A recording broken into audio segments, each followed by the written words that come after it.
Let's get weird, buddy. Let's get weird. Guys, where are we? Well, if there's a bright center to the universe, you're on the planet that it's farthest from. Welcome to the Outer Rim. Enjoy your stay.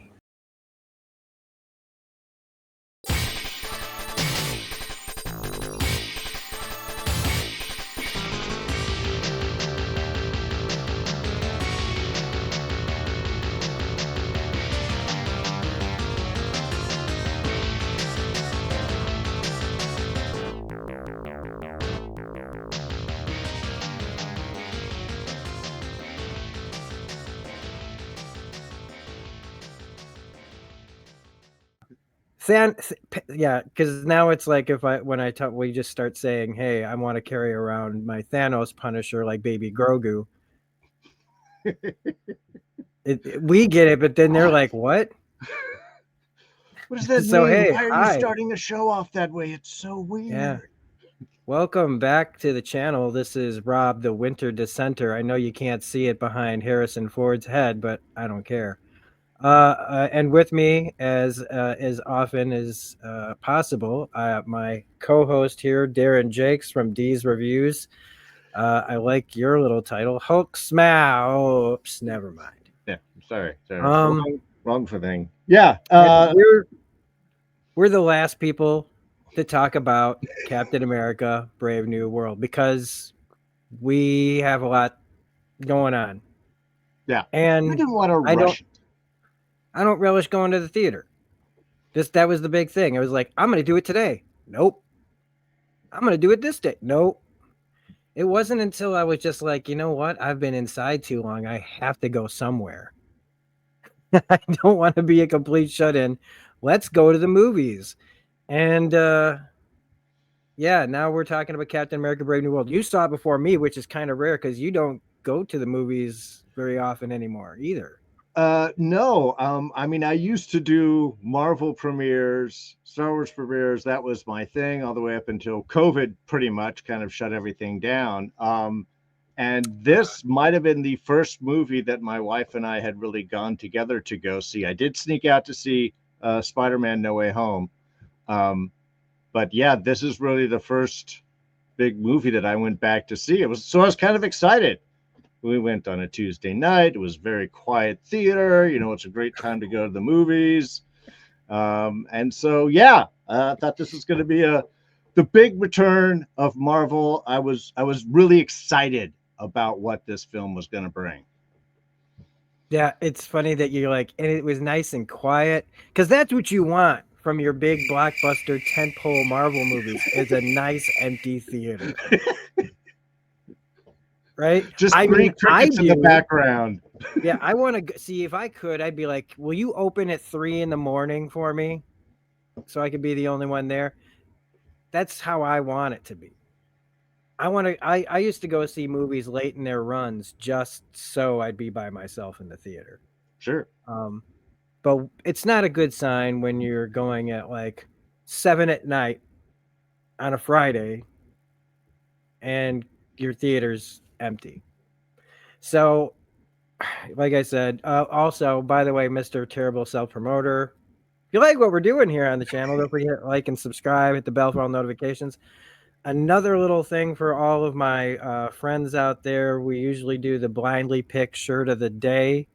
By the time this comes out, I'll have probably put out another one. But for Saturday, March 1st, this was the blindly picked shirt of the day. My scruffy looking Nerf herder shirt. If you don't have one of these, I highly recommend picking them up. They're so choice, as Ferris Bueller would say. Because, hey, I am all of those things. I even heard Nerfs. So, you know, it's not a real Nerf glamorous guns, job being a Nerf herder, but I heard those Nerfs. Okay. So let's get past all that lunacy that I'm talking. And we're going to talk about a whole lot of stuff here because I feel like most critics just do their thing, and that's fine. If you're into just listening to them give you the bite-sized cliff notes about things and basically all come to the same conclusion unless you're the grifters out there, and you'll point out the negative things too, but then you'll come at it with bad faith and act like everything's because of women and minorities. We're gonna not do either. We're gonna do the first part, sort of, and then we're gonna actually talk about all the things that they did, but with good faith, because we're actual fans of things and we don't feel like dumping on them on purpose. I hate it. I hate that I know tonight I'm not gonna have a ton of great things to say, but there will be things mixed in that I do like, and I mean that's kind of spoiler. So, in order to pick who's gonna go first with their review. I got my lucky critical roll D20. The first roll I ever made with this was the first roll I ever made, period, was a natural 20. So if between 1 and 10, you go. Between 11 and 20, I go first. All right. God, I really hope you go first. I'm going first. All right. I rolled a natural 17. Okay, yeah, nerds. Okay. My bite-sized review of Captain America Brave New World is I liked aspects of it. I liked several performances in it. When it was focused on being a Captain America movie solely, when I could see it being a Captain America movie, like the Anthony Mackie Captain America movie, I liked it mostly. And then the parts that were clearly an Incredible Hulk sequel, and the parts that had nothing to do with Captain America, and were just an Incredible Hulk sequel, I kind of like those parts too. But put them together, it is not like you got peanut butter in my chocolate, you got chocolate in my peanut butter, and I made something amazing. What we got is like two things that don't go well together, don't make sense together, and feels uneven. And yes, so many of the characters, like the big talking point in this is all the characters are giving tons of exposition and telling the audience things that we already know, because apparently the script or somebody doesn't think that the audience is smart enough to figure out what's going on, or we just need to pad this movie out. I don't think they never ever have to really pad out a Marvel movie. So the choices that they made here, like, it's just, again, it feels like, and at this point I feel bad for whoever gets picked for one of these movies, because you just don't know how many movies you're going to be directing. And I left without seeing the end credits scene. I was literally Googling it before the credits to see what it was. So I went, oh, I don't really have to be here for this. If I'm saying that, it used to be fun to wait and we'd talk about the movie. And now, even though I was in a theater I was the only one in there, that says a lot, and it's disappointing. But like, to me, it's not the end of the world. I don't ever consider any of this stuff the end of the world. It's a little disappointing that a lot of people put a lot of work into these things and they get paid irregardless, but the end result just wasn't really worth my time and didn't really move the needle. They just added a few things that, honestly, I was like, why are you doing this here? Okay. And I sat there and on the comic book nerd in me even struggled. But there were moments where that little boy inside me was like, yay! But they were few and far between. And there were some great MCU moments. Like moments that harken back to, remember when this was good? Really good? When you'd sit and watch an MCU movie and so many scenes, like scene after scene, you'd be like, man, that was cool. Man, that was cool. And it could just be two people talking. And that's pretty much all I have to say about my general review of this. So I'm turning it over to you, because I was too big. I was real close to just talking about too many other things like this movie does.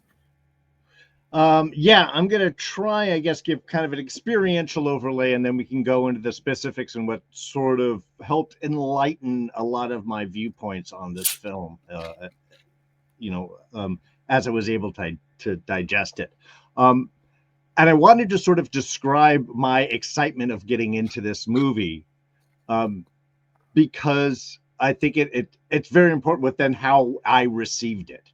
You know, it's like I wanted to do the build up, and then kind of like this movie, it just sort of starts.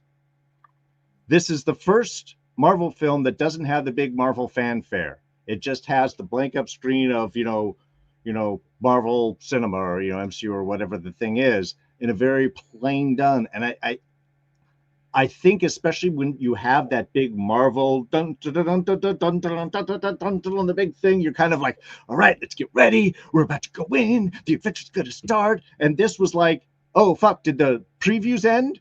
And now the movie's starting. Oh, okay, this is the movie. I mean, literally, it's the fanfare of the announcement. Kind of, again, that feeling of, oh my god, we've started, kind of overlaid into the whole rest of the film. What struck me very quickly was that it felt like a television show. All of the camera angles, all of the composition, all of the dialogue, everything felt like a TV show. I had to go look up the director afterwards, and I will talk about that, to see if they had this big background in TV, because it felt small. I was like, oh, this would probably actually look great on Disney Plus. So it felt very Disney Plus. It felt very much of that era. It was, things were happening, but there was nothing cinematic about it.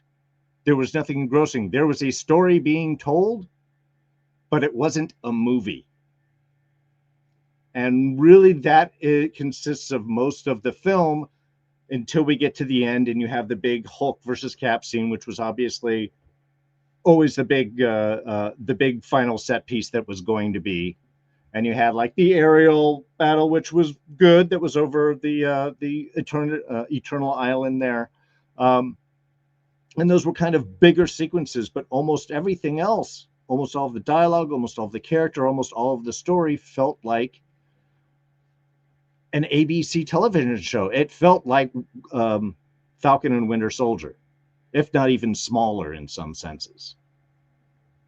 And it really affected how I took in. I also thought that while this ends up being very much a Hulk sequel without a Hulk, because all of the storylines are all Hulk characters and all Hulk things, it's like we want to wrap this up, but Universal's got the rights to that. We can't really do that, so we'll put in Cap. I don't mind necessarily that kind of choices, but what it ends up being with all of the different elements is that it feels like a mashup of a bunch of different ideas. Ultimately, I think this film suffers from a clear lack of vision, a studio that didn't commit properly to the story that was being told, and an over-reliance on reshoots in order to change entire sequences of this film. That makes it feel like a mashup of ideas that moves an overall story forward, but doesn't really serve any of the individual storylines within it. It doesn't do a lot for Cap. Doesn't really do much with any of the other characters that it uses. I think Harrison Ford obviously is giving the most in this film.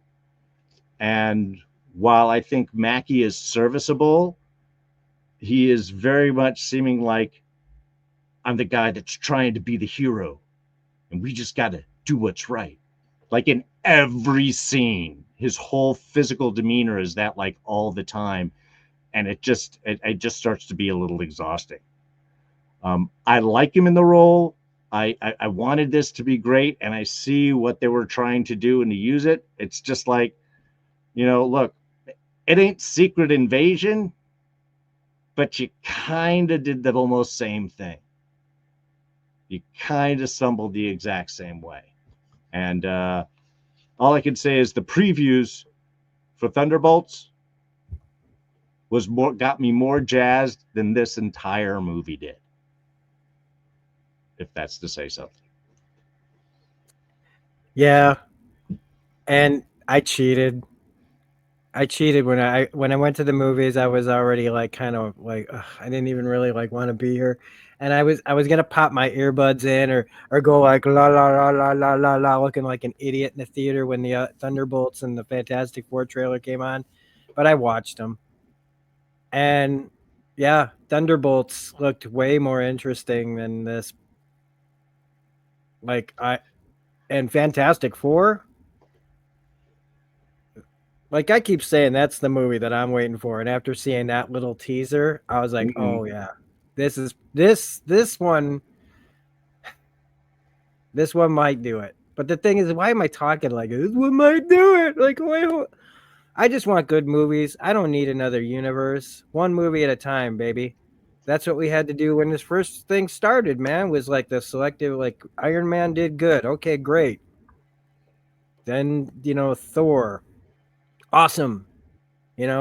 Captain America: The First Avenger, way more appreciated now than it was then, but it was good. And it just one thing at a time, one step at a time. And they still need to do that, but again, to me, it's the overall. What the hell? What the hell happened with the plan? I don't believe in no DC versus Marvel crap, but I do believe in people like dropping the ball. And one of the things, and we're just gonna start talking like we do. The rest of this conversation, folks, is pretty much gonna be him and I jabbering and waxing, waxing whatever.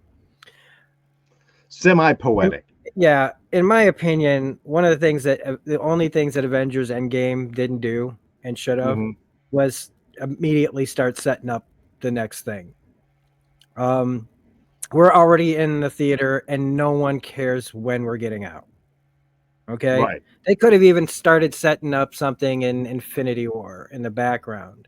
Have some weird moment that's like, what is this about? And then have it pay off in like some of these other movies where you don't have to have it be the main thing. Like Thanos it was always at the end of movies when they were the post-credit scenes were setting up other things.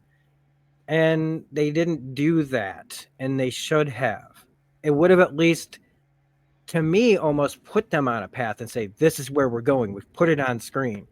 But that also has not stopped them before from changing things. Just like at the end of Doctor Strange 1, when we got Baron Mordo, taking away Benjamin Bratt's, ability, what made him healthy. Right. Talking about how there's too many sorcerers. And we all thought, we're getting Baron Mordo versus Doctor Strange and Doctor Strange Nope. 2. And then what happened? They took two things and put them together. Now, the difference is between this and this movie, Captain America: Brave New World, and Doctor Strange and the Multiverse of Madness, and why they worked is because in this was already lore. Doctor Strange and Scarlet Witch, like Doctor Strange has been helping Scarlet Witch for decades because of repeating stories, and they'd come back together. He would always be the person who could get Scarlet Witch back to normal, or sometimes not. But those are the stories. And so at least that was coming at it from an angle that made sense, comic wise, lore wise. They're both into magic, all that stuff. We didn't get the movie we wanted, but we got there's a relationship that they can build on top of. Yeah. This, I mean, there's a Captain America movie in here that I feel like should have been about the Serpent Society, because that's Giancarlo Esposito's character, and there is a group. I know. It's just the Serpent Society is. The Serpent Society is like the biggest joke, considering how much they use that to tease like Winter Soldier, and then I think they used that for Civil War too, or maybe it was just Civil War. But it's been like, oh, it's the Serpent Society is coming, no, and then it comes in this movie, and it's like the exact same thing in the movie. It's like, and the Serpent Society, no, it's not him, it's actually the leader. They feel like the Marvel Swerve. there's if they could have put a squad, because in the comics certain things don't translate well anymore, even by today's standards. Like you can't, the wrecking crew and like the Serpent Society, people dressed up as snakes, and people got a guy running around with a crowbar, you know.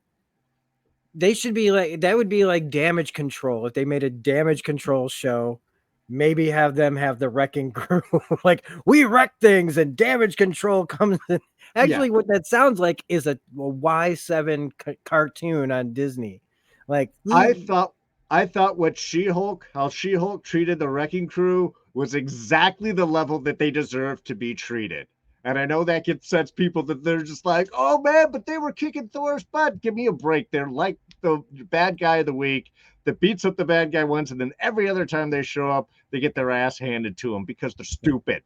the shit that happens in the cartoons and the comics, again, different times, different threats. Like it's not like the argument of why don't superheroes wear their costumes. Okay, you can always find a cool, there's so many versions of costumes, you can find something that works.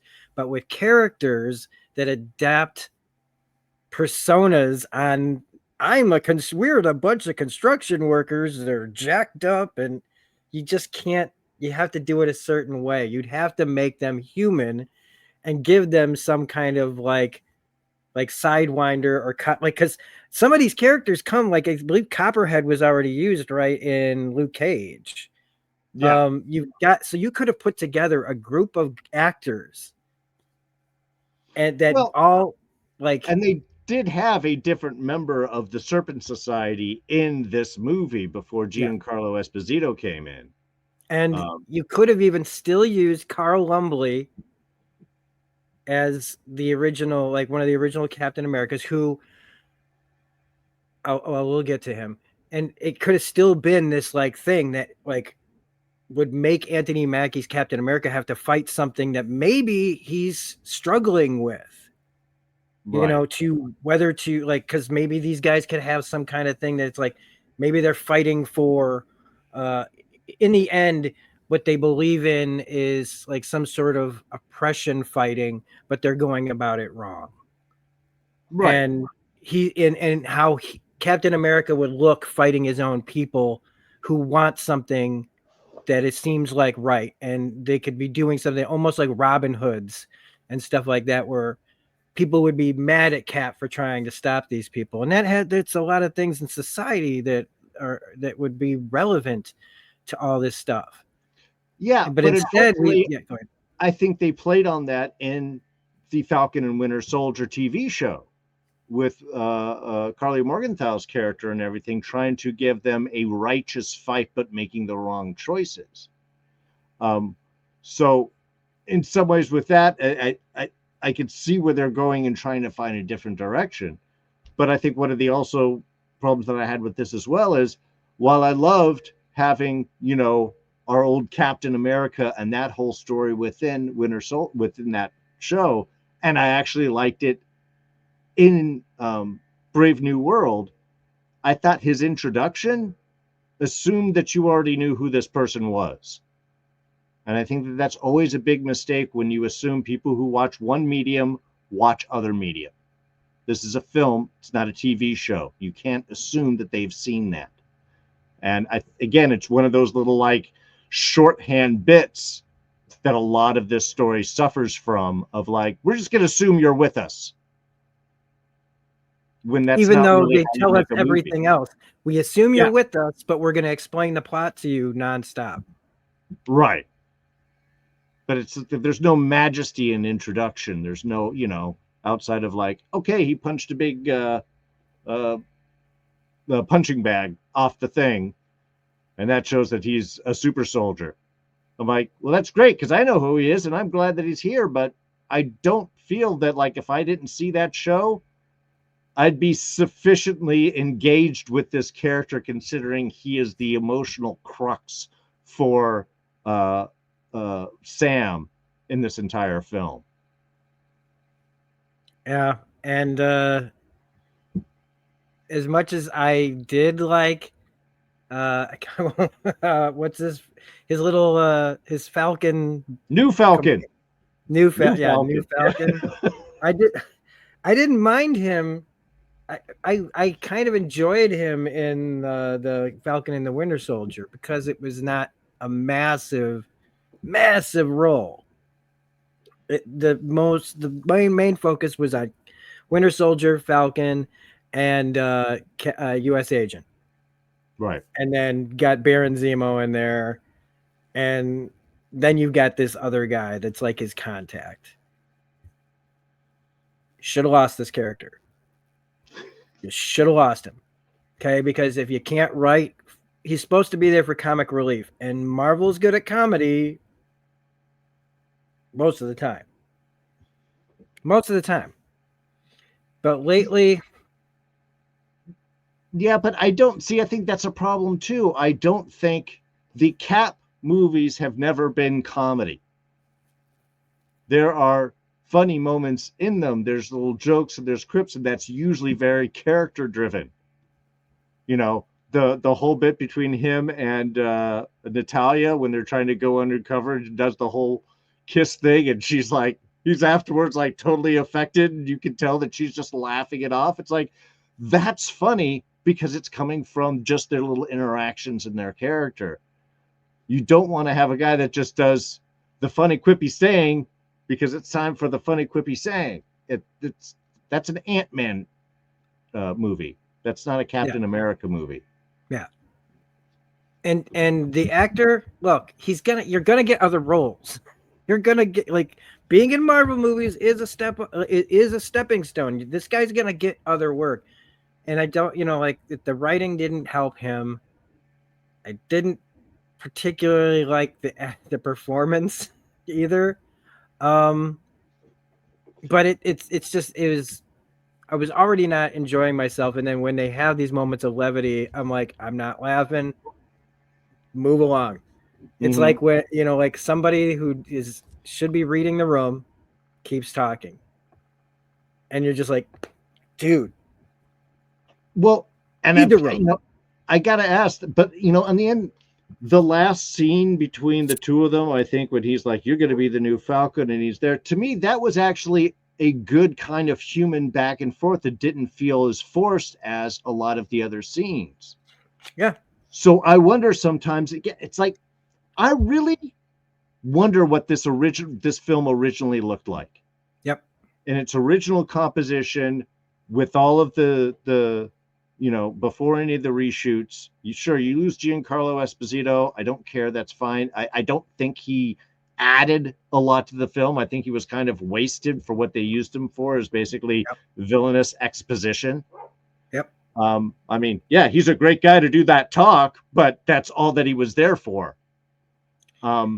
And I would have curious what this story would have been, because it's like, again, you see these moments, and I feel like it's like, all right, he needs to be more quippy, do a couple of joke scenes, and we need to tighten this up, so we need that, and we're afraid they don't know anything, so let's grab Bucky. Let's get Bucky in here for no fucking reason at all, and then let's get rid of him, even though he does know a little bit about the whole mind washing thing. And is he running for Senate? Did we know this? I don't know.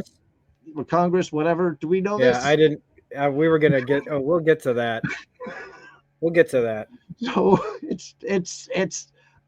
I really, that's thing that kind of just bothers me is it's the system, and I do believe this is the last movie under the, let's just call it the COVID Disney era, because all their Star Wars, all their Marvel, they were just trying to do too much, and they were trying to hire new and experienced people to do big projects that don't understand what it's like to craft and make a film. And they don't have a Feige with the ability to oversee and fix all the stuff before it gets bad.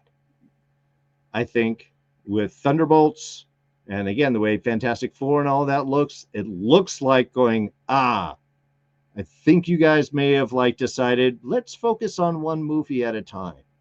And we'll see if that happens. But yeah, to me, this is just a movie just suffering from studio just modular piece. It is a video game. It's like kids. Smash these people together and make story. Yeah, this movie now and during this conversation makes me like go when you're sitting when the actors are sitting in the theater, right? For the first time, they go to the premiere and they got to sit there and watch a different movie than like they made. You know what I mean? Because and I know that like there would be always that what you'd say is, well, a lot changes in editing, but the movie that you made still is there. And a lot of these people, like if I'm Anthony Mackie, who has been Falcon, he's been living with this character since Winter Soldier, so better part of 10 years. Right? 2015, I think, was the Winter Soldier. Was it? No, it's 2014. I think Winter Soldier, like 2012 was Avengers. Either 2013 or 2014 was Winter Soldier. Because Iron Man 3 was right after Avengers, so Winter Soldier was next. Or was it Dark World? Whatever. 2014, 2015. So he's been playing this character for 10 years, man. Some people didn't even get to play James Bond for 10 years. You know, like a lot of these like big roles, like a lot of these actors have gotten to live with these characters for a really long time. And in like his case, like he has been so good as this character. And you see glimpses of it here. But if I'm him sitting in that theater, I'm pissed. Not because it's just not another Marvel movie and he can just go, I can cash my check, but because I feel like he's the kind of guy who he's built this person, like he's built this character up. He is a naturally charismatic and funny and enjoyable to watch character, and he was not really any of those things in this. I felt sad for him in this. Yeah, there were moments and setups, and then things just didn't carry through, and it just I completely agree. Mackie's very invested in this character, and his dedication to this, I think, should be payoff. He should have been given a movie worthy of continuing in the Captain America. This feels like they're trying to do like a Winter Soldier feel, and it just doesn't carry through. And so, yes, when you're making a movie, you have no idea what it's going to eventually look like. You have an idea, but you want to get in and be like, let's see how we put this all together. And yeah, with him, it's like, well, that happened, but I don't really feel like I look like the big hero guy in it all. Just there's a lot of speeches, and a lot of action that gets confusing, and just, I mean, with the amount of work put in, I would certainly have expected to see more. Yeah. And he kind of gets fired like halfway through the movie. Like, it's not, he doesn't even really, technically, he's not even like, however they do it now. Well, yeah, well, they build him up like, I want you in, and I want you to start the Avengers. And even ask, well, what happens if we disagree? We'll figure it out, but we want to do better. We got to try. And then shit goes down, and he's like, all right, well, fuck you, Sam, you bastard. Yeah, okay. I didn't know. Get out of here. It's like, well, I see how that relationship would have been. Yep. And that's a good segue into the next part, like another part of this conversation is we got to talk about Red Hulk. We got to talk about Harrison Ford. Okay, so preparing to lose some subscribers. Ooh, yeah, I'm excited about this. Let me get some. Well, no, I mean, because snacks here. Go. Here's really. Okay. So I mean, everybody loves Harrison Ford, and when I heard, first we lose William Hurt, who was excellent as Thunderbolt Ross, starting with Incredible Hulk, and just because it's William fucking Hurt, he was one of the best actors we had, and his ability to just show up in small parts in these movies. He's not there for long, but when he's there, you remember him. He has presence, and you forget that it's William Hurt. I look at this, I just go, okay, Indy or Han here, whichever one came from another, popped out of a portal and is just now standing here as the president of the United States. He could easily just be like, I figured out a way to be president ever since Air Force One. You know, and we just don't talk about it. I'm the same Get guy. off my plane. I'm the get off my plane guy still. All right. After I kicked Gary Oldman off that plane, America was so grateful that they just said president for life. You know, and it's the same guy because all I see is Harrison Ford. I don't see Thunderbolt Ross. There was a scene where you see him at a news conference and he's supposed to be mad, and they don't even let us hear him. Would you like to probably know why? Because he doesn't sound that tough. Harrison's grumpy. He's fun grumpy, though, right? If you've ever watched Shrinking on Apple Plus, he's delightfully grumpy. Oh, that Harrison Ford, it is. He's the nice version of Clint Eastwood's Get Off My Lawn. All right, he's like, that should be the movie. Grumpiest old men, Clint Eastwood and Harrison Ford. literally playing like Clint can be Jack Lemmon and Hans and Harrison's Walter Matthau, and they literally just play those characters because they're all dead. Because they're playing dead characters now from dead actors. They're taking, so whatever. I'm being whatever I'm being right now. Because that's the first part, is that I just see Harrison Ford. The other part is like the marketing. Everybody, like, I know who the Hulk is. I know who Red Hulk is. I've known ever since they introduced the character a long time ago. The big, oh my God, there's a Hulk and he kills people. Everybody was freaking out in that comic book because Hulk was red. He had a big fucking gun and he shoots Abomination and kills him. Like, what is going on here? Who is the Red Hulk?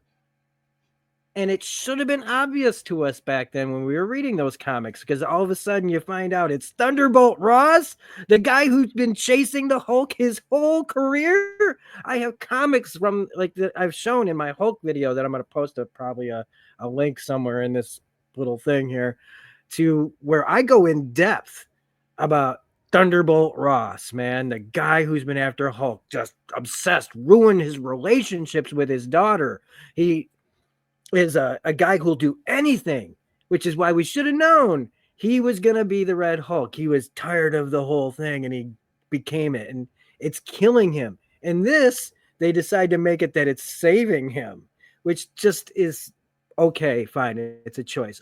I have accepted that the MCU versions of these characters are going to be different. So what? It's, we've got oh God, I always forget the term. Blank our expectations. What is it? Subvert our expectations. Fine. Great. Grand. But then, because I just see Harrison Ford, and I go, okay, you didn't.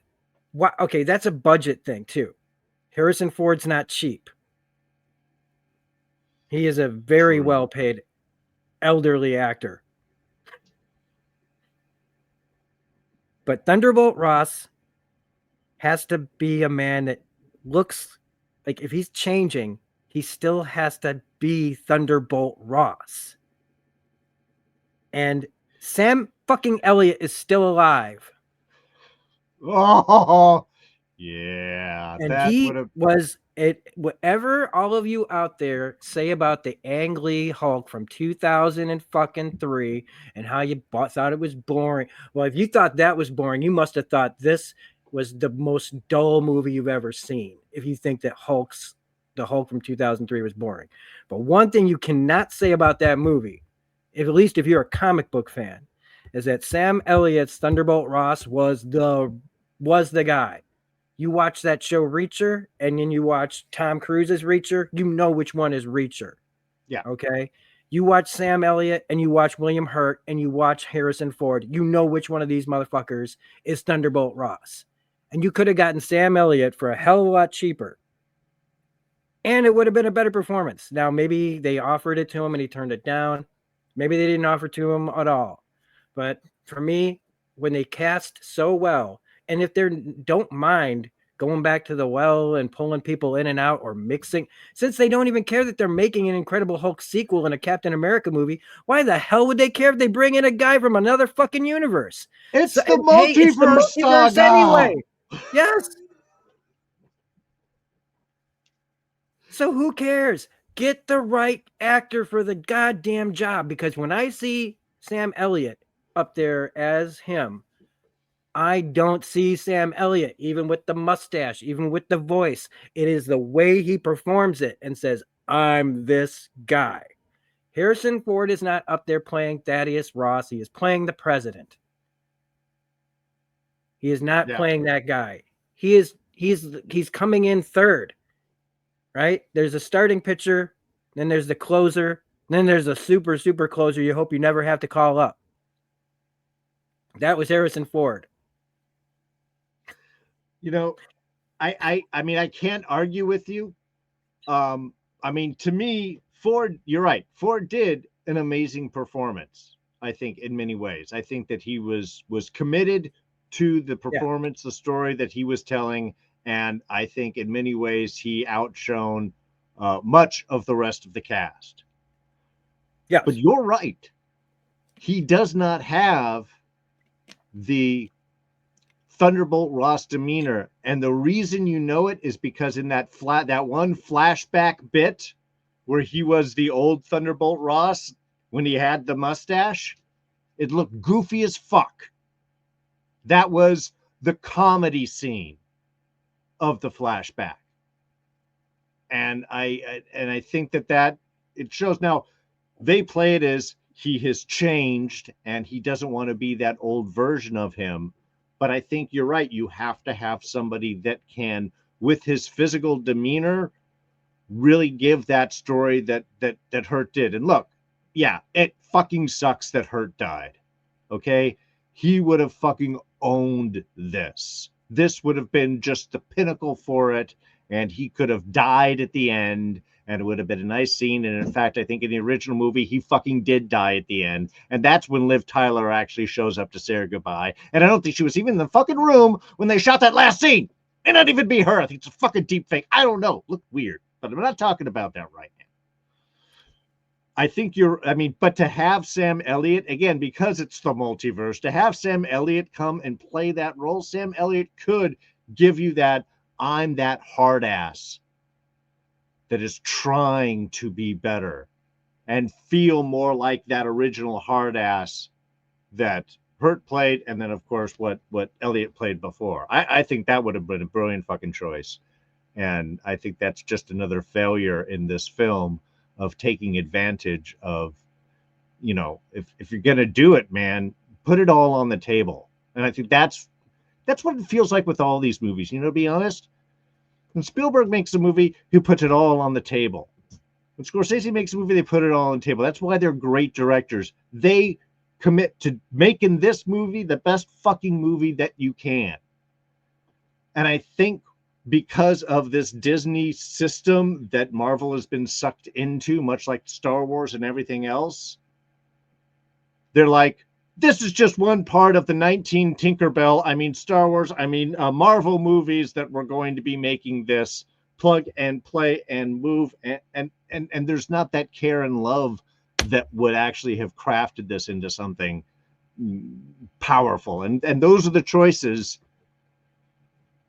Fuck, you're right on with that, man. Now that's what I want in my head. I love Harrison Ford, but you're right. No, and Harrison's good. Because he's playing the president that's just had, and Harrison doesn't give the history of the character in the performance. That was the scene right there when he's in there and he's like, I was like, that's not fucking Thunderbolt Ross. That's Harrison Ford, but you're right. That's not Thunderbolt Ross. He can play the emotional, sitting there difficult, like when he's sitting there on the couch and he's struggling. He's playing him. He's basically playing a guy that he doesn't really know. He got the script and they always ask these questions. I'm surprised I didn't, maybe it's because I don't watch a lot of interviews and stuff. But like, Did you watch a lot of William Hurt performance? Did you watch any of the other movies to like prepare? What do you think he's gonna say when they ask him questions like that? You know, I can just imagine in the interview. Look, I like getting paid.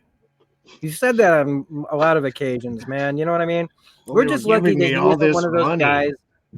We're just lucky that he's not one of those guys that's been like taking directed DVD movies. He's still, you know, got enough cachet in this, you know, like and respect and I mean, a guy like him is you know, he's made so many billion-dollar movies, you know, you bet on the guy.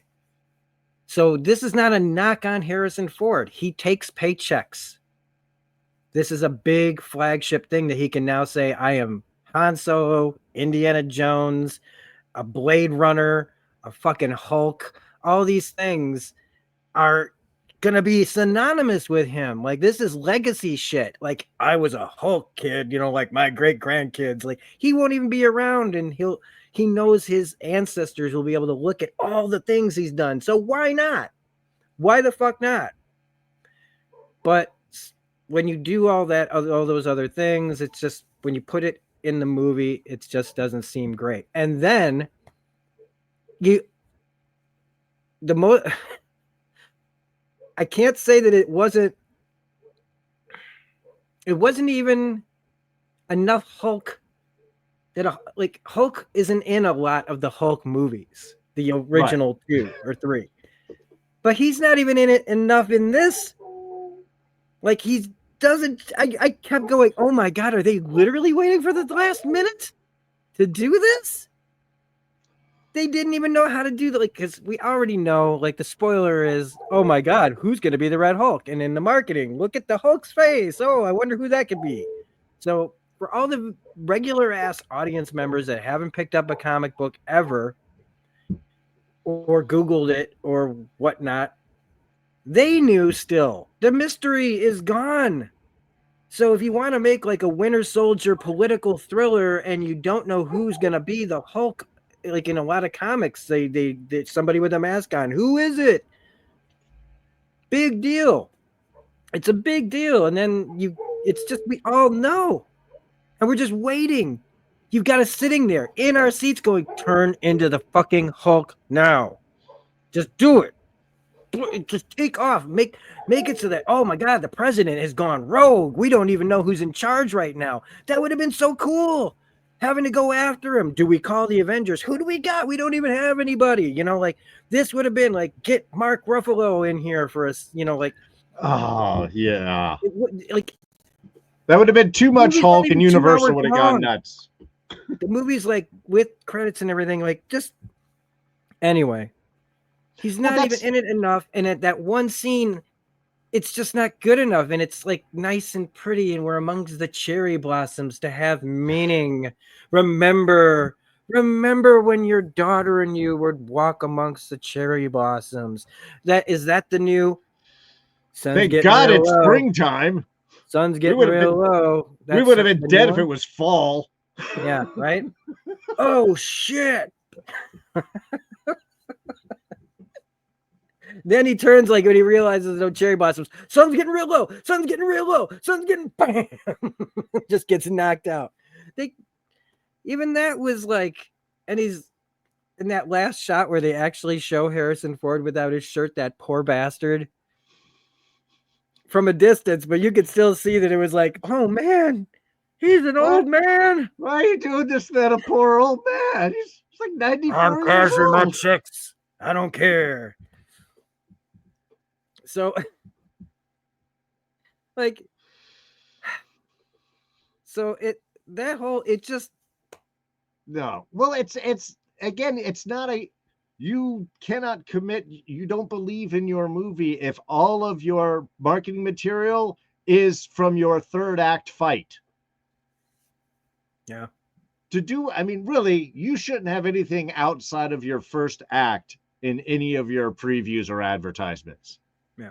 I think actually, like, Mission Impossible has been really good at stuff like that. And various other ones, it's like, you should just be teased by what is coming up and what the setup for it is, and then discover everything else. But not really much. Serpent Society, the leader was like the hidden mechanism throughout this whole thing. And fuck, he was the hidden mechanism in the film. They didn't believe in their own damn movie. Yeah. And it was evident in the marketing for it. Yeah. And now we're like, I have wanted. This is like, oh, this is the build-up. It's gonna be thing. Oh my god, this is what's really happening. But instead of like that surprise you're just waiting for it. Like, and when is that going to happen? We know that it does. That's all that you talked about in this film. I think maybe at some point we actually saw like, oh, you're going to deal with that Eternal in the middle of the ocean. Yay. We're going to do some adamantium placement. Yay. Oh. I mean, that's a good choice. That's a good choice to have it from there. It makes it a rare or unique kind of substance. Not bad, but it felt so tertiary to the rest of the film, even though it was like the center of the film. We didn't even saw any. Started on that one. No, we're getting started on that. We just saw the fucking case. It was like, what? Ronin, get the case. What's in the case? I don't know what the case. We got to find the case. They got the case. We got to get the case. That was the adamantium in the beginning. I was expecting to see like De Niro sort of pop out of here with Jean Reno. Reach back there. Hey, reach back to that one. Oh, I love that movie. Wasn't that Walter Hill? I think it might have been. I'd have to look. I just remember that fucking chase sequence is rocking. That is such an awesome car chase scene. Yeah, let's talk about Ronin instead of this. Boy, that Natasha McElhone really has held up over the years. Okay. Yeah. And okay, so now, we got to get to that part. So what else did they put in this? I loved what they did at the end of Incredible Hulk. Sam Stearns, played by David Blake Nelson, who I loved. I loved it because he's not quite what I pictured, but it was how he was what it was going to do to him. I liked him being a regular guy who was going to become something irregular and more. And what does that do to that kind of person's brain and everything? So at the end of Incredible Hulk, I was like, oh, cool. But then nothing happens, right? But we know it's out there. And yeah, the whole Universal having, which is such a weird thing, man. How can they? It shows that Marvel doesn't believe in it enough. Like, when do they care about buying shit? Like, Marvel owns the rights to the Hulk. They just don't own the distribution rights. So what? Do you know how big the Hulk universe is and all the characters and everything that comes with it? It's the same thing with Fantastic Four and Spider-Man. Now, Spider-Man, he is like the most popular character in the world. There's Batman, there's Superman, there's Spider-Man. And then Wolverine, like right in there. But the Hulk isn't as much as people, like little kids, love Hulk smash and everything else, and they don't understand the psychological aspects of all this stuff and how they've never been able to fully get an audience to understand the psychological aspects of that big freaking surprise in our society that people don't understand mental health issues enough to like want to see, superheroes struggle with that and whatever. But how can he not get the distribution rights from this company? I don't know. Yeah, there's got to be a fucking number that they can come up with that will totally be worth it and fucking pocket change for Disney at this point. To just do that. Oh, okay, we share the cost, we share the profits off of one movie or something like this, and then it's done. Plus, we give you $20 million or $100 million, wherever the fuck it is. Yeah, fine. Great. I've been waiting then for a really long time for somebody to do something with the Hulk so that we could get the leader, because I'm a massive Hulk fan. I've talked about this. I have so many old Hulk books, and the leader is like one of like the best. Like when you put them next to the hero, you go, what? Hulk is this raging, emotional monster with a man just as psychologically damaged who's brilliant. and his big supervillain is this guy who's just super smart. He doesn't have the rage, and he always is like trying to figure out how to manipulate Banner, using all those things. Whenever there's a big arc, the leader's always like the end arc of somebody's run on the Hulk, because he'll be the guy working behind the scenes and everything, and the Hulk has to figure out how to stop him once again. And over the years, they've had so many incredibly fun stories with this character. And they couldn't even make him look like the character right, because what, are you afraid we're going to freak out if he has a little bit more of a cauliflower brain on his head? No, let's just make him look like he was like the Toxic Avenger's cousin. Okay?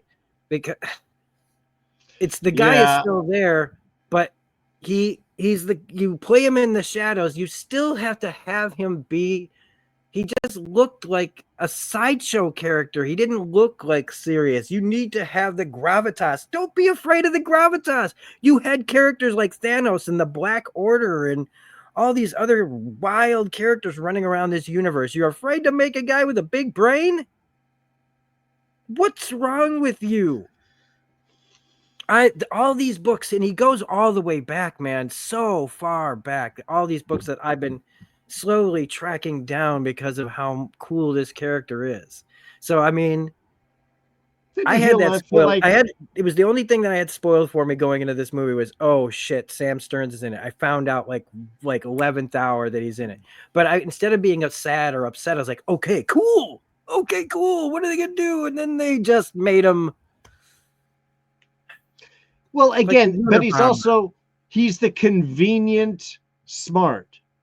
Yeah. Yes, I could see the possibilities. I could see the ultimate stuff, and I was designing this drug in order to keep Thunderbolt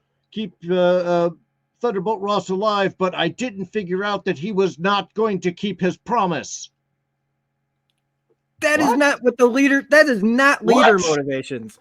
That is you should have been like, I knew you were going to betray me, and you're Red Hulk now when you bust me out of fucking prison, and that's what kicks off the movie. And then we're in hiding, and that's a fucking smart leader. That's a big brain. Not, what he looked like? He looked like one of the Fox Fantastic Four villains. Like it's not Dr. Doom, it's like a nihilist, but we'll call him Doom. That's what he looked like. It's not the leader, it's brain melt guy, but we call him the leader. I also wonder, it's like maybe he did have like the big brain, and in reshoots they were like, yeah, I don't like that look. Just CGI a whole different head for him. Yeah, they could have made it so that like he can kind of maybe make himself look a little different, but like he can't. Maybe he's experimented on himself to try to look normal, but it starts to like come out where he's like, oh no, like, and glows and shit and green eyes and all that. Like, you guys took risks on Guardians of the Galaxy, characters that nobody ever heard of, with Wilder. I mean, that guy had a fin on his head with a whistling arrow. Come on. So yeah, like the whole plan is below the leader's intelligence. They made him into like a villain from Mr. Robot or something too. Like he's like, I'm not even that. It just made me think of Mr. Robot with the hoodie and just being in the shadows and being like, I'm on your, like, I can do all this whenever you're not around. They're like, but and yeah, revenge like this is not his style, man. And I'm curious again, was this his initial concept? Because that whole prison sequence is all reshoots. That's why it's all dark and everything is super close. The fight scenes don't look cinematic at all. That's all part of one of the reshoot things. It's like you have major sequences that set up characters and interactions. Samuel Stearns looks like he was green screened in every scene that he is, and a lot of times badly green screened. I don't feel there's really like interaction between people in this as well. I mean, it was so weird. It was also like, okay, you're really getting, Winter Soldiery here, because are we going to find, what's his name? Your German scientist computer. I'm sorry. Armin Zola. Austrian. Yeah. We're going to find fucking Zola down here too. I was expecting that. Oh no, we've got another one. It's the Arnim Zola Museum, and there's the leader. And Oh, and he's working for Baron von Strucker? Okay, why not? Sure. Yeah, just throw them all in. I mean, honestly, I was surprised they had to like break up all of the villains when they were in the raft later on. I thought it would have been great if fucking, Stearns is taunting fucking Ross from across the room. Or some shit. Or you pop out and there's like some other fucking side villain. I honestly, that's where you get Michael Keaton to stick his head out and be like, why don't you guys shut the fuck up?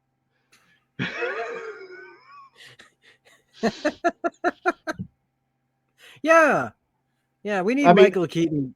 We need Michael Keaton back. And I have to assume that because you had so much Hulk stuff, that's the reason why you couldn't have Banner actually anywhere in this film, is because that would have made it too much of a Hulk movie and that would have been over to Universal or something. I'm guessing because that final scene, if you had fucking Banner walk in and have a face-off with fucking Thunderbolt Ross and just have Banner be like, now you know what it's fucking like. I mean, obviously not the fucking part. That would have been Michael Keaton's line. But like just they that they kind get of... one fuck up. Do they still get one fucking movie? I don't know. For PG-13, yes. If it's a curse, it's not describing an action. So yeah, you could get him to say, I mean, if you're gonna have Keaton, you should say shut the fuck up to the guys. Yeah. But you could have had a Banner Thunderbolt Ross kind of moment at the end. And really, that would have been a great place for Liv Tyler to come in, and you could have had that be a left opening. Do they go somewhere, or is that just passing in the night like, hey, person I used to be really close with but still love, hope your life is going well? Yeah. And I guess there was the post-credits scene that I didn't stay for where Sam's talking to him, right? And I guess he says something about alluding to like Secret Wars because of multiverses, like there's more of us and everything. And I'm thinking to myself now as we're talking about this, like, why wouldn't Ruffalo be in that scene? Yeah.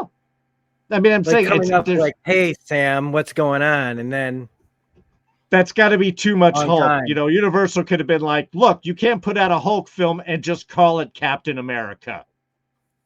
Or, hey, get real crazy. Make us think it's in our universe, right? And like Stearns is talking to somebody and we think it's Banner and it sits down and it's Ed Norton.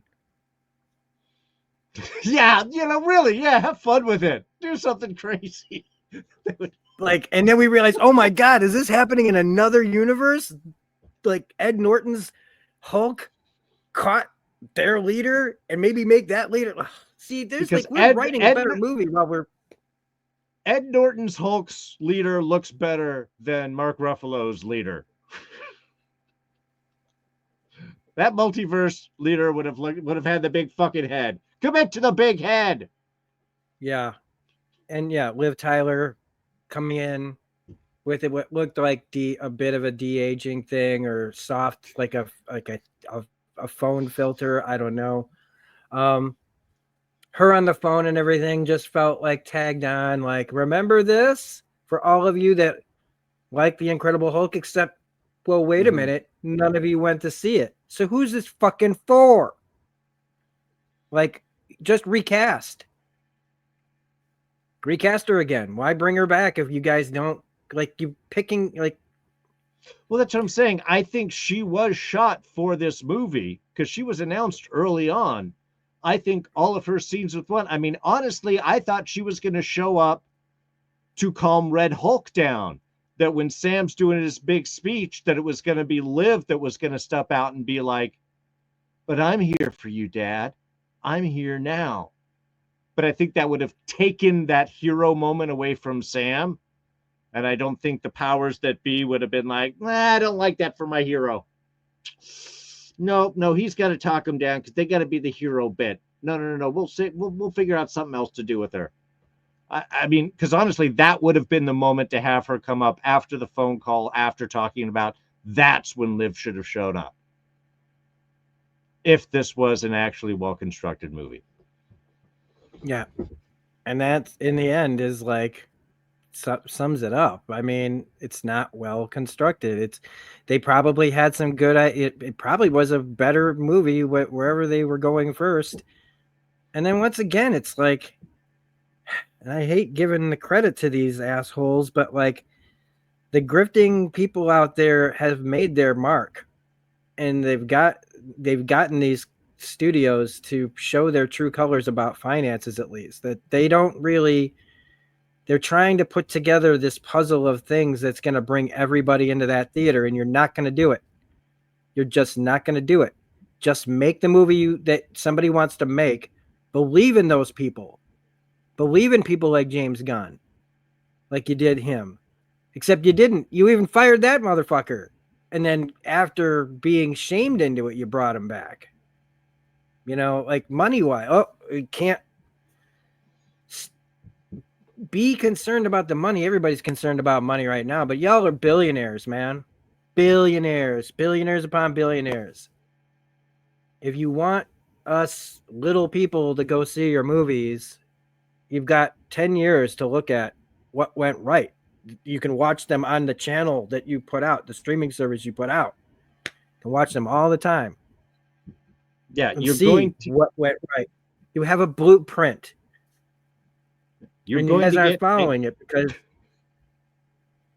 sorry, Go go ahead. ahead. that's I was right. just going to say you're gonna get a higher return on investment if you actually invest in the movie. This feels like the tech bro approach to movie making. We're gonna pay as little out to make it so we can make as much profit from it as possible when it hits. And yet, oddly, even that math doesn't come up because these seem to be very high budget movies, but you're getting a lot of new directors, newer writers. I mean, I can't say newer writers because there's like 5 writers on this movie. That's a problem right there. One of which actually wrote Treasure Planet, one of my favorite Disney movies. It's not a Captain America movie, but, you know, it is. The cinematographer, he's done tons of stuff. His last Marvel movie was Thor: The Dark World. Maybe not the most impressive entry on there. He's done like Creed and stuff, but a bunch of TV. I mean, a capable person. It's almost like, okay, we'll find a workman cinematographer and pair him with a new director, and they can make the story work, and then we'll craft it and figure out we got to shoot a lot of this on green screen because we may change what the background or placement of this is going to be later on. Is it going to be a city street? Is it going to be a bluff in Norway? Don't really know. We'll have to do that. That's the whole Thor Ragnarok bit. That's why that scene looks weird, because it was originally shot, I think, in was a city scene, and then they moved it out there, but they hadn't shot it on green screen, and they had to kind of like deconstruct and reconstruct all of the environment in order for that to work. And so that told them, well, why don't we just shoot a bunch of this stuff on green screen, and then we can figure out all of its placement and stuff there. And that's cool, but it also doesn't commit you to the story you're actually telling. Anyway, sorry, I'm going off on a side because that's what happens when I go off. No, it's just that's what we're here for. Yeah. I want to hear it all. Get all that weird shit out. But I think it's annoying, and I think a lot of the stuff that Disney has put out recently, you can see as it's shot on the. In fact, even on this, I was like, how much of this was all shot in the volume for all of your reshoots, because it feels constrained. All of this stuff. It's like, that's the thing. When they got to the reshoots, it was like, fix all this stuff, but we don't have budget for extras and background and large scenes, so these will all be small interior shots. It's like, okay, but the problem is that's like 2/3 of your film now. And we didn't even bring up the problem I have with, and not with the, the actress or anything, Shira Haas, but we didn't even bring up Sabra, who, I mean, I have her first appearance. I don't think it's going to raise in price after this movie. No. But I really like this actress. I believe she was in that show Bodies on Netflix that I covered. Yeah, that's what my wife said. Yeah. And I covered that on my channel, and she's a great actress. She's very unique. But she's also like 20 pounds. Yeah, she's oddly small. I'm sorry, but like they go, oh, she's part of the widow program. Okay. but I still didn't buy that she's picking up a guy and slamming him on the ground. Like, I can lift more than I think, but I can't. I just don't buy. I just didn't buy it. The whole. Just she's not. She's so tiny. It's just about size. It just didn't make sense to me that she's literally able to throw these guys around. That one scene where she's like picks up and slams. I was like, no. Yeah. No. I do like her. We're in a fictional world. Yeah. The thing is if you're going to do that, then further commit and actually give her a fighting style that works for that. Because then we'd be like, oh, fuck yeah, man. That little one just like crawled up around and beat the crap out and then jumped down and like down this guy's throat and then came out of his stomach. And, I mean, you could come up with an interesting style, but they don't. They're just like, oh, we'll have her do those widow moves. Well, yeah. I mean, not like Scarlett Johansson is a large person.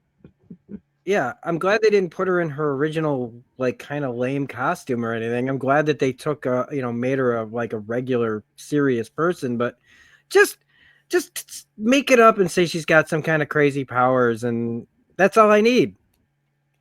It's the, I always go back to this. It's just a few lines you throw in somewhere that's similar to the, erase the protocol droid's memory. That's the one I always go back to. All they have to say is erase the protocol droid's memory, and now we know why C-3PO doesn't remember shit. All they got to do is throw in here is, oh yeah, she's part of a Black Widow program, and she's got cybernetics inside her, and she can so she looks a lot stronger than she is, or some shit. I don't know. They can just make anything up, right? They've changed so much already. Who cares? Like, just say she's like she's got machine parts in her, so she's a lot stronger. That's it. Or heck, maybe make a few noises when she does something. Maybe even allude to the fact that maybe she's got some adamantium in her. Who knows? Or you could have kept it in line with Cap, and it's like, was she part of the super soldier serum? Is she tied into I can't keep forgetting old Cap's name. In the movie. I think it was Titan, but no. Isaiah Bradley, Isaiah, yeah. Maybe she was tied in with, the experiments done off of Isaiah Bradley, and then she's got a little bit of super soldier serum in her or something like that. I mean, you're right. There are, in this universe, a myriad of ways to have covered what the possibility of it is without just being like, yes, she's 4.5 feet tall, but she does as much damage as a person, a foot taller and 40 pounds heavier.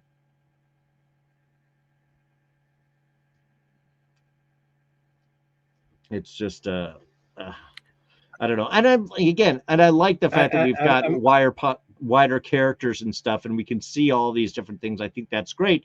Just make it make sense for me.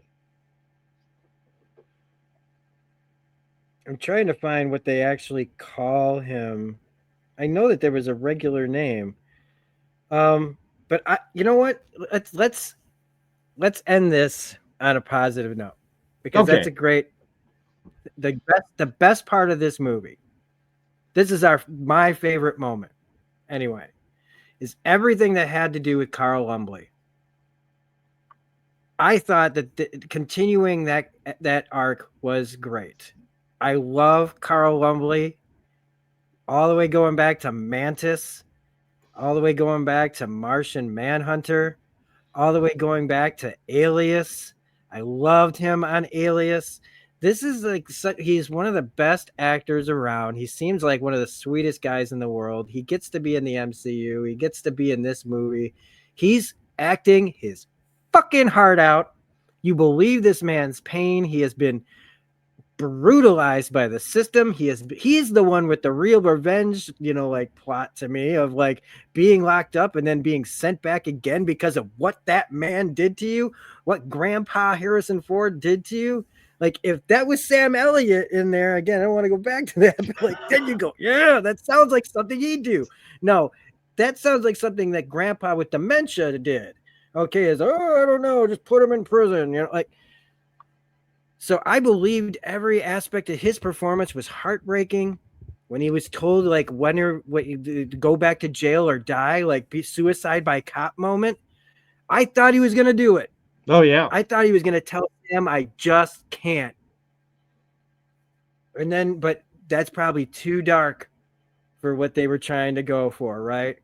But it's like when you're trying to go for all kinds of millions of things, just this real moment, this real thing that could have stood out, made your movie like more respected. You want to be like the Winter Soldier, act like it. You want to do that, do that. That would have been amazing because you've got one guy who's way down the cast sheet that's in another movie, in a better movie. When you see those scenes in that movie, you see what is possible, including Bucky coming out of nowhere with his little speech to them, which should have been this moment that's like, yeah, he really needed it at this point. And his character did need it in this movie, just not in the context of the movie that came out, because it doesn't fit anymore. In the original, whatever was going on here in this scene, the one thing that shouldn't have been in my mind was Bucky's going to be a congressman. It should have been about that should have been background noise in my head to what would made this scene important. Why Bucky being here is important. Instead of just, well, here he is. Because he was in Falcon and the Winter Soldier and they were in Civil War together. So here he is. Here you go, folks. Here's a little Sebastian Stan eye candy for you. Another way to remind yourself that this could have been a better movie. We have the Winter Soldier in here. And it's just... But he's got a campaign event so you can handle Red Hulk. Bye! Because that whole scene, when Ford's giving his speech and Lumbly goes to shoot him and all these other people start going off, that was an amazing scene. I loved that whole attack scene. People jumping out windows and cover me, all these people everywhere. Who's going to kill who? It was chaos and it was wonderful. There were wonderful little moments in this movie where you could see what it was. And I feel like we say this a lot. There's a wonderful thing in this mess.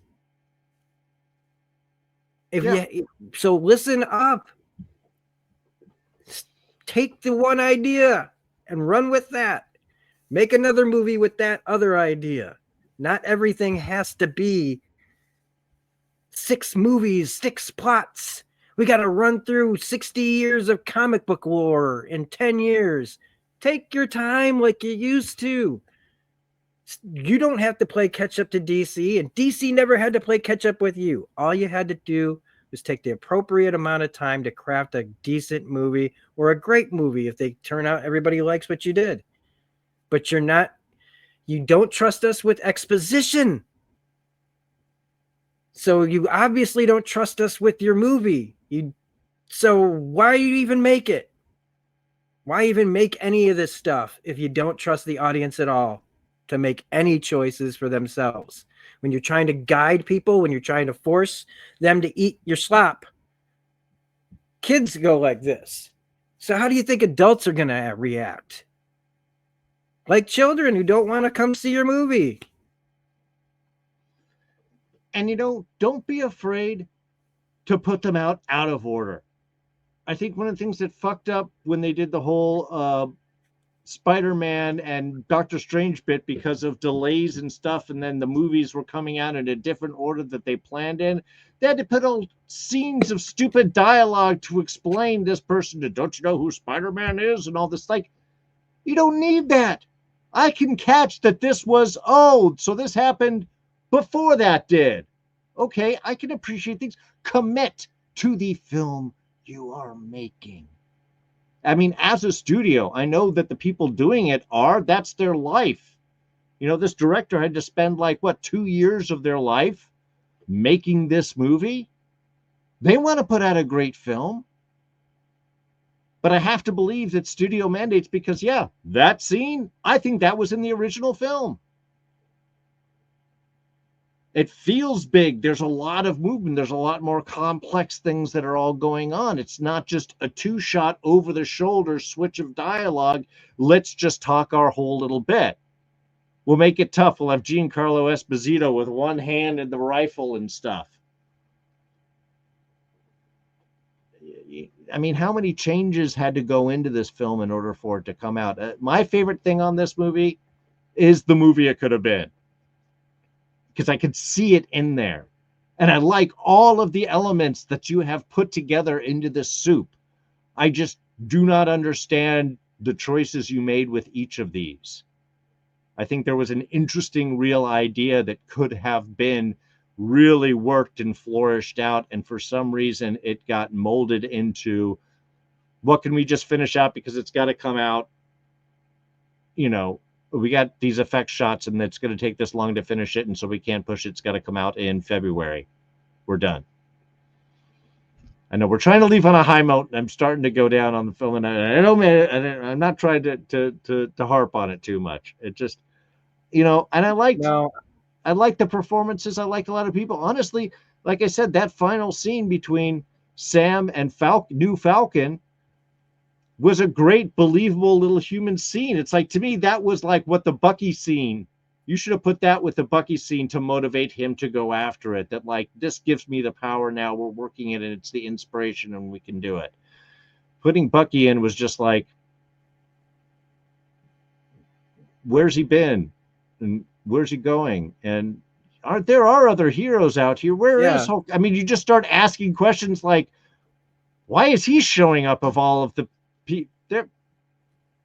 As if Banner wouldn't know about a bunch of gamma shit going on.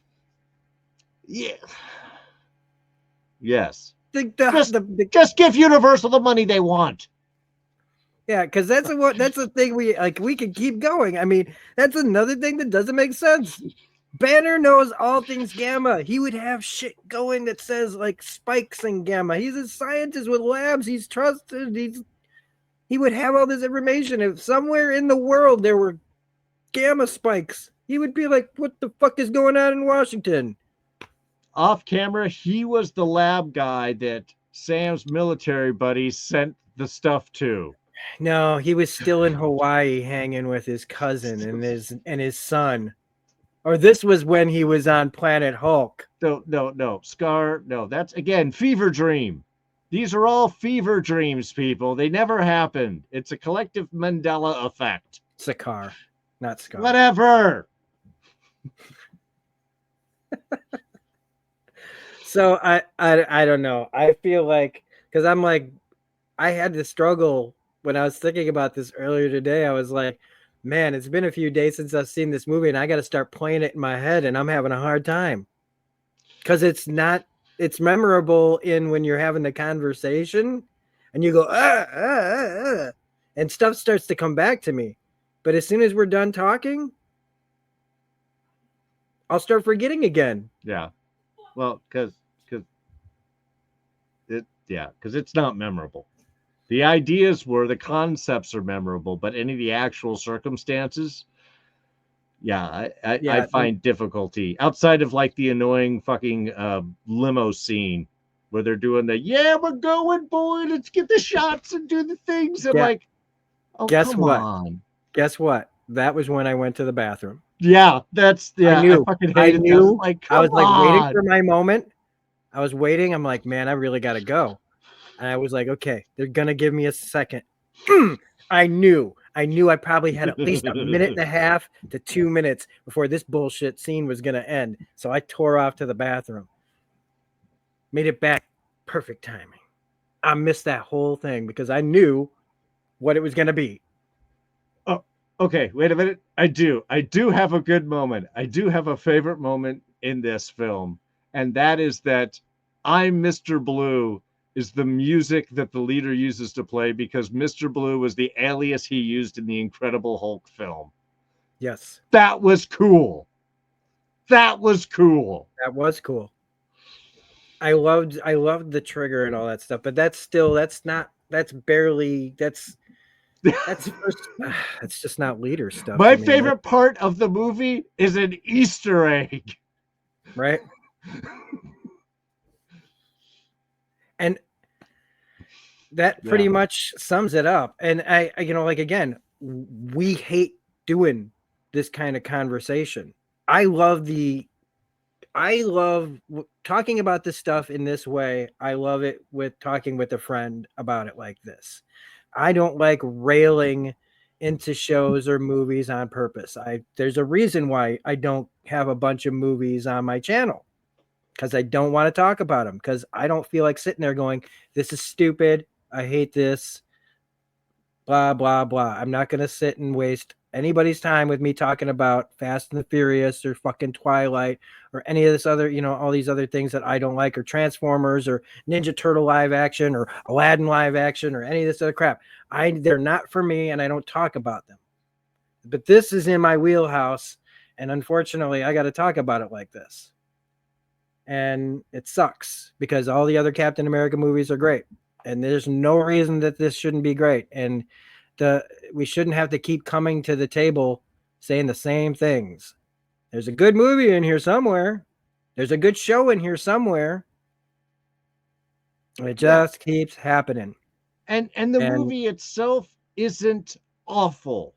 It's just disappointing. It's just, I'm not mad at you. No, just disappointed. I'll watch you again. I'll throw you on at a point for sure. Yeah. But it's, you wouldn't want to see me angry movie. Yeah.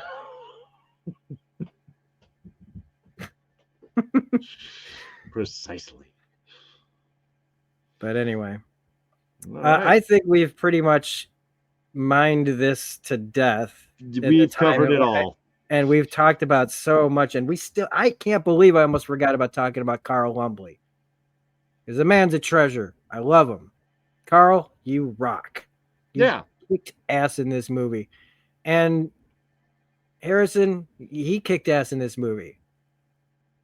He only got to actually kick ass in one scene, and it was CGI. And everything else, Sam Stearns getting arrested. Yeah, a common criminal without a plan to just, or wait, maybe that's it. Maybe he wants to do a Loki and he's right where he wants to be. But just one little disappointment after another. And my smile on my face while I was watching it just kind of turned to me looking at my phone, Googling is there a post-credit scene and is it worth staying for? As soon as the credits popped up, I was out of my seat, out the door, in my car, down the road. I was probably a quarter of the way home before the credits were over. They were kind of long. I mean, all Marvel credits are, but they did feel really long. So I'm literally doing the math. Yeah, I was at least a quarter of the way home before the movie was over. So, sorry. If it was good, we'd be sitting here. This video would be a lot shorter. Oh, yeah. Because it's easy to start dunking on things when they give you so much to dunk on. It's a lot harder to just keep going. Remember, like Chris Farley does? Remember that time when you were like, when he jumped up and then he punched down? That was so cool. Remember when Red Hulk showed up at the end of your movie? That was cool. Yeah. I saw it in the previews. Right? So anyway, folks, that's my story and I'm sticking to it. I've got more comic book stuff coming up. Well, wait, by the time this gets edited, I don't know what's going to be, how much of my content will be out. But we've got stuff on the channel like Reacher. We've got Severance every week with this man here. We've still got 3 episodes to go on that show. Then we're going to be on his channel doing Daredevil, Born Again next Wednesday. This video might not make it till by the time we start talking about it. So you could just go and it'll already be on the channel. So yeah, I'm going to be like, do the newscast like in the future or in the past or whatever. So if you're seeing this and it's past Wednesday, which would be, let's see, this is the 1st,